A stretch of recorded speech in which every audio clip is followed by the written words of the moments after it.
What's a good word, everyone? It's your boy DKB here. I just want to say thanks for all the support. The channel's been steadily growing, and the number you see below, you can drop a text, shoot a voicemail, any ideas, topics, collabs, etc. you guys want to see. I'll include them in future videos and live streams, and I'll catch you again. Be easy. What's a good word, Jets fans? It's your boy DKB here, and the trade deadline is coming up in just a couple weeks here, and I'm extremely interested in what the New York Jets strategy is going to be, because I feel like it's the question at the top of my list right now that may help dictate or give an indication as to what may happen with Aaron Glenn and his staff as we see this season progress and ultimately end. Will Aaron Glenn and Darren Mucci be the GM head coach combo that gets to take advantage of any trades and accumulating additional draft picks, or are they just stockpiling for the next regime and seeing what they can get done? Who knows? There's a litany of other questions here, but there's four names that specifically come to mind as players that hold some level of value and that have some level of sense it makes to try to get them off the team, right? Michael Carter II, Breece Hall, Alijah Vera-Tucker, who we're talking about in this video, and then Quincy Williams. There's a bit of a dark horse out there in Quinnen Williams, but realistically, I don't see him being pushed unless somebody rings back up and pulls the Jerry Jones card and tries to give us, Micah Parsons level talent, or they're willing to offer a first round pick in this upcoming year's draft. Otherwise, I don't think we really entertain anything else, because the thing that Aaron Glenn can't really afford right now, regardless of whatever level of safety there is for him, is for things to go from worse to worse, right? Or I guess from worse to horrific.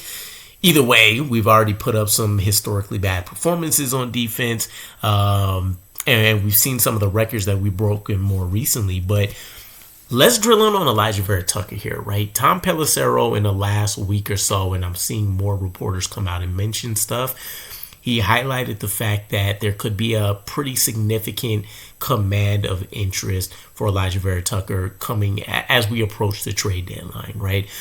And there's a number of reasons why this could be true, right? You look at the performance when he's on the field, and even though he hasn't been able to rack up these accolades because of health for the most part, it feels like he's a Pro Bowl to all-pro level player when he's out there on the field, right?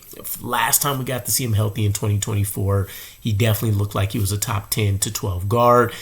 Anybody's willing to jump on that this day and age with the way the offensive line play has been trending and the lack of development in the collegiate ranks.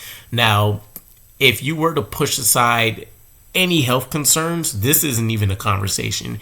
Aaron Glenn and company are re-signing this guy, and we're looking at the right side of our offensive line, and we're grinning from ear to ear like a Cheshire cat, because his health concerns have been so significant. 3 out of 5 years dealing with major surgery, luckily mostly all in the upper body, so not something that should really affect his long-term prospects. But the sad part is, as much as you can bet when he's on the field that he's going to give you top 12 type performances as a guard, you can also virtually guarantee that he's going to miss some significant portion of time right now.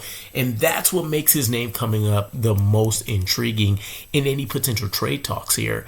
There's definitely a lot of positives, just like there's a lot of negatives to this though, right?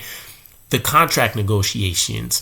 So was on his 5th year currently, and I think we were giving him like $15.5 million, something along those lines, for the 5th year option. But for a team that wants to try to take advantage of getting a healthy AVT once he rehabs and recovers,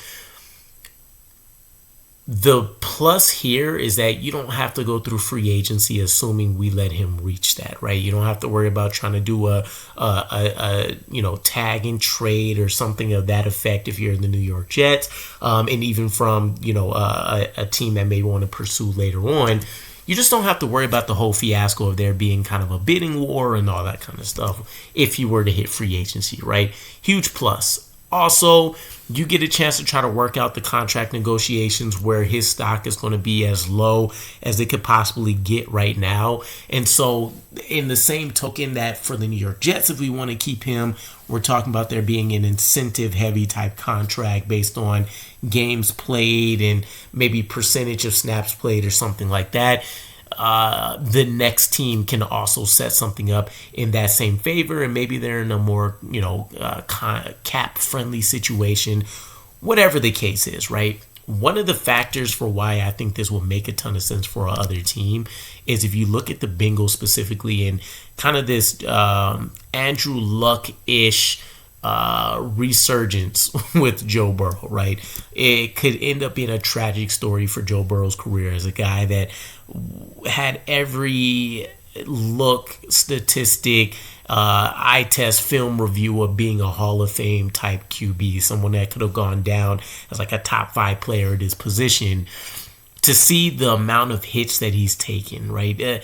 If the sacks were any indication, a guy that's getting touched up 40, 50, 60 plus times, the quarterback hits you can easily add on at least another couple dozen, I'm sure. And so over the course of a season, if I'm a quarterback, I don't want to be on the ground 100 plus times where guys just love tapping me, right? So Alijah Vera-Tucker, when healthy, kind of helps nullify a lot of that, right? He's not picture perfect or anything like that, but this is a guy that's going to minimize a lot of impact on the interior when it comes to Joe Burrow or, whoever his next team happens to be running for his life, for example. And that could be something that, especially combined with a contract that maybe has lower guarantees for a player of his caliber, would be very enticing to somebody. You add on top of that it probably won't take a significant amount of draft capital in order to obtain him either. Alijah Vera-Tucker, when healthy, is just as good as any first rounder, right? That would come out of a draft. And so, of course, the lesser amount of a draft pick you have to spend is just a lopsided trade in this new team's favor.